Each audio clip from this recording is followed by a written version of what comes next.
HTML का एक simple programme अपन देखते हैं।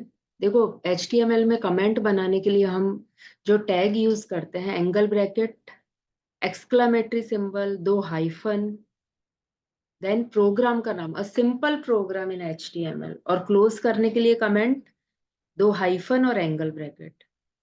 उसके बाद देखो हमने नेक्स्ट लाइन में क्या लिखा है, angle bracket, exclamatory symbol, doctype HTML5। अब देखो डॉक टाइप क्या बताता है, डॉक टाइप बताता है डॉक्यूमेंट टाइप, कि आप डॉक्यूमेंट में HTML यूज कर रहे हो और HTML का कौन सा वर्जन यूज कर रहे हो, language version HTML5। Okay, then हम लिखते हैं HTML। HTML क्या है, hypertext markup language.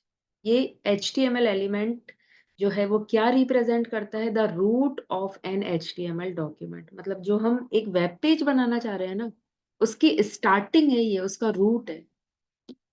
Then HTML के बाद क्या लिखा जाता है, हेड।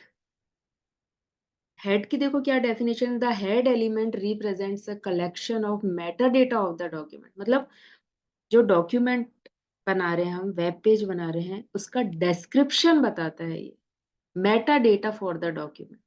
हेडिंग बताता है, मेन हेडिंग है जो HTML के बाद लिखी जाएगी। ठीक है, इस हेडिंग के अंदर टाइटल लिखेंगे और मेटा लिखेंगे, मतलब डिस्क्रिप्शन।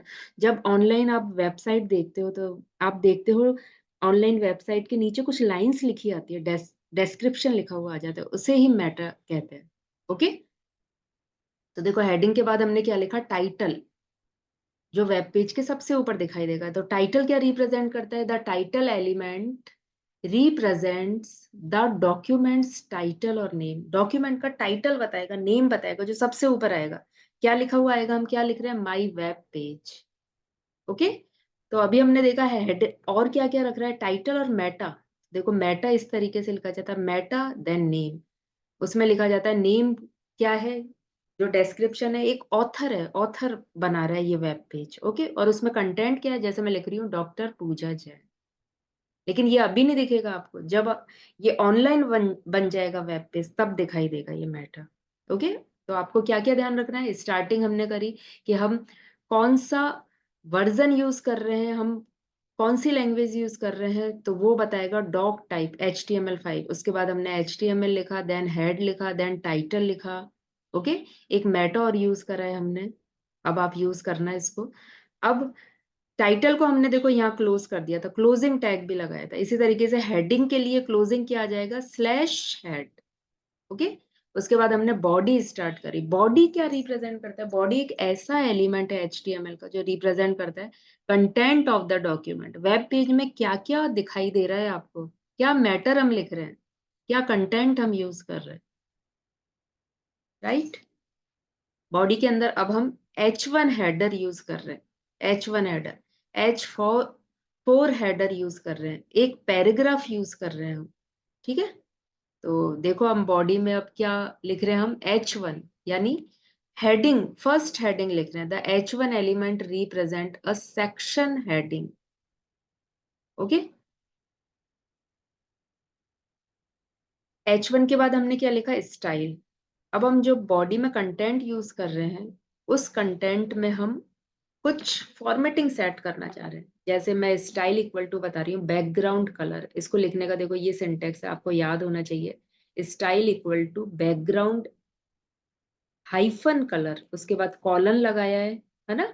अब आप रेड कलर देना चाहते हो तो हमने रेड रेड कलर दे दिया। पर्टिकुलर हेडिंग के बारे में बताएगा, क्योंकि मैं H1 के अंदर स्टाइल लिख रही हूँ, पूरे डॉक्यूमेंट की स्टाइल नहीं दे रही हूँ मैं, डॉक्यूमेंट का बैकग्राउंड कलर नहीं दे रही हूँ मैं सिर्फ H1 हेडिंग की स्टाइल दे रही हूँ। ठीक है, रेड कलर दिया, सेमी कॉलन, उसके बाद कलर यानी टेक्स्ट कैसा दिखना चाहिए, मैंने लिखा वाइट, WHITE वाइट।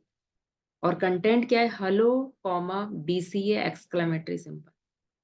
देखो आप इसका आउटपुट देखना चाहो तो हम देखते हैं इसको, ये विजुअल स्टूडियो में कर रहे हैं अपन, सेम टू सेम आप इसको Notepad++ में भी कर रहे हैं।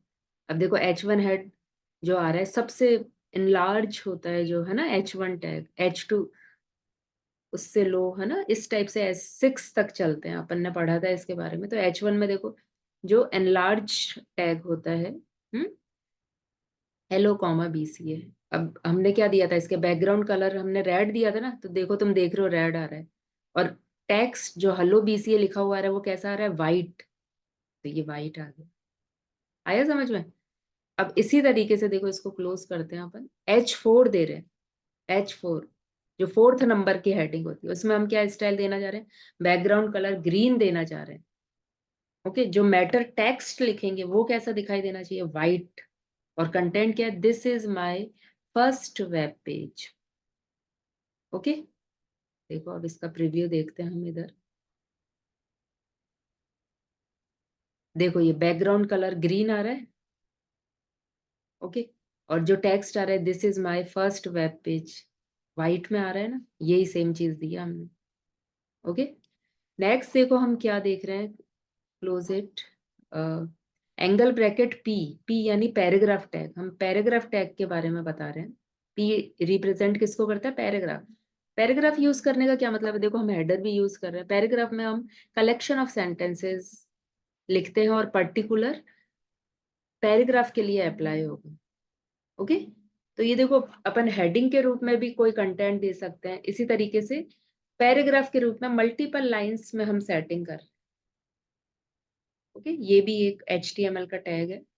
तो H1 किसको रिप्रेजेंट कर रहा था, ये हेडिंग को रिप्रेजेंट करने के काम में आता है, सेक्शन हेडिंग। और पैराग्राफ किसके काम आता है, P एलिमेंट, ये पैराग्राफ, पैराग्राफ का मतलब होता है number of sentences, collection of sentences लिखने के काम में आता है। ओके, तो देखो एंगल ब्रैकेट P लिखा, देन स्टाइल लिखा, इसमें हमने बैकग्राउंड कलर क्या दे दिया, लाइट ब्लू। और जो टेक्स्ट लिखा हुआ आएगा वो किस कलर में आएगा, ब्लैक में आएगा। अब हमने कंटेंट क्या दिया, it contain a main heading and paragraph. First paragraph में हम ये दे रहे हैं। अब तो देखो अपन ने एक टैग पढ़ा था, स्ट्रॉन्ग एट्रीब्यूट्स पढ़े थे हमने कुछ, तो मैं इट कंटेंस अ को तो नॉर्मल टेक्स्ट में लिखना चाहती हूँ। ओके, उसके बाद मेन हेडिंग को स्ट्रॉन्ग यानी थोड़ा बोल्ड देना चाहती हूँ। ओके, तो मैंने स्ट्रॉन्ग क्लोजिंग भी कर दिया है ना। तो स्टार्टिंग मैंने एट्रीब्यूट लिख लिया, एक टैग लिख लिया, कौन सा, एंगल ब्रैकेट में स्ट्रॉन्ग, और क्लोज भी इसको कर दिया स्लैश स्ट्रॉन्ग। एंड नॉर्मल लिखना चाहती हूँ, एम्फेसाइज्ड, EM टैग भी मैंने आपको बताया था। ओके, एंगल ब्रैकेट में EM लिख दिया, और पैराग्राफ को मैं एम्फेसाइज करना चाहती हूँ, क्लोजिंग में मैंने क्या लिख दिया, EM। तो EM भी क्या है, एलिमेंट है जो रिप्रेजेंट करता है stress emphasis of this, of the content. Okay, paragraph starting मैंने P से करी थी, और क्लोजिंग के लिए hyphen slash P। Okay, next देखो एक और पैराग्राफ बना रहे हैं अपन। ओके, तो स्टार्टिंग मैंने करी एंगल ब्रैकेट P, इसमें स्टाइल हम क्या दे रहे हैं, colour purple colour. Font size, अब इसमें हम फॉन्ट साइज का भी यूज कर रहे हैं। फॉन्ट साइज क्या इंडिकेट करती है, indicates the desire height of glyphs from the font. Okay, font के बारे में बता रहा है, मतलब उसकी साइज को चेंज कर रहा है, टेक्स्ट कैसा दिखना चाहिए, है ना, स्मॉल या एनलार्ज। उसके लिए हम क्या यूज करते हैं, फॉन्ट साइज का यूज करते हैं। आ रही चीज समझ में, ये भी एक यूनिट ऑफ फॉन्ट को बताता है। किसको बताता है, यूनिट ऑफ फॉन्ट को। जिस तरीके से आपने बैकग्राउंड कलर लिखा है, बैकग्राउंड कलर, बैकग्राउंड कलर भी क्या है, HTML का एक एलिमेंट है, हम कलर देने के लिए यूज करते हैं। इसी तरीके से फॉन्ट साइज का यूज करा जाता है HTML में, फॉन्ट को रिप्रेजेंट करने के लिए। मतलब जो हम टेक्स्ट लिख रहे हैं, है ना, उसकी साइज को बताने के लिए हम क्या यूज करते हैं, फॉन्ट साइज। ये आपको याद रखना है। इसके बाद कलर, मतलब टेक्स्ट का कलर हम कैसा लिखना चाहते हैं, वाइट। और किस चीज पे ये हम अप्लाई कर रहे हैं सारे attributes, we are creating a web page, एक पैराग्राफ बना रहे हैं। तो P को स्टार्टिंग करी हमने, और एंडिंग किससे करी, हाई फॉरवर्ड स्लैश P से। ठीक है, आ रही चीज समझ में, ये हमने एंडिंग कर दी। तो बॉडी हमने स्टार्ट करी थी, और क्लोज हमने फॉरवर्ड स्लैश बॉडी से कर दिया। हमेशा जो हम टैग लिख रहे हैं उसका क्लोजिंग टैग भी होता है, हमने लिख दिया। वैसे नहीं लिखोगे तब भी चल जाता है, बट ये एक सिंटैक्स है, कई जगह नहीं चल पाता है ये, तो हमको लिखना पड़ता है। ओके, और HTML की हमने स्टार्टिंग करी, इसका क्लोजिंग भी हमने किससे कर दिया, /HTML। ओके, तो ये हमने विजुअल स्टूडियो में बनाया है, इसको सेव कर सकते हैं अपन, है ना। Visual code, visual studio code है ना, एक एडिटर है, सेम टू सेम आप इसको कॉपी पेस्ट करके नोटपैड प्लस प्लस में भी बना लेना। और यहाँ से क्या है कि कुछ हमको एक्सटेंशन भी इंस्टॉल करने पड़ते हैं, तो यहाँ प्रीव्यू अपन को दिख जाता है, तो हम डायरेक्टली देख सकते हैं। बाकी नोटपैड प्लस प्लस में बनाएंगे हम, तो उसके बाद आप जहाँ सेव कर रहे हो, डेस्कटॉप पे कर रहे हो, तो उस वेब पेज को आप डायरेक्टली ओपन कर सकते हो, है ना। यहाँ अपन को साइड में प्रीव्यू दिखाई दे रहा है, ये डिफरेंस है। तो इस टाइप का हमको वेब पेज दिखाई देगा। आप इसको देखिए, पढ़िए, समझिए, नहीं आए तो मेरे से क्लास में पूछना इसके बारे में, ठीक है। और इसको फाइल में भी करना है, आप फाइल में भी करिए इस प्रोग्राम, इसकी प्रैक्टिस अपन करेंगे। और क्लियर है सभी को? Okay, thank you.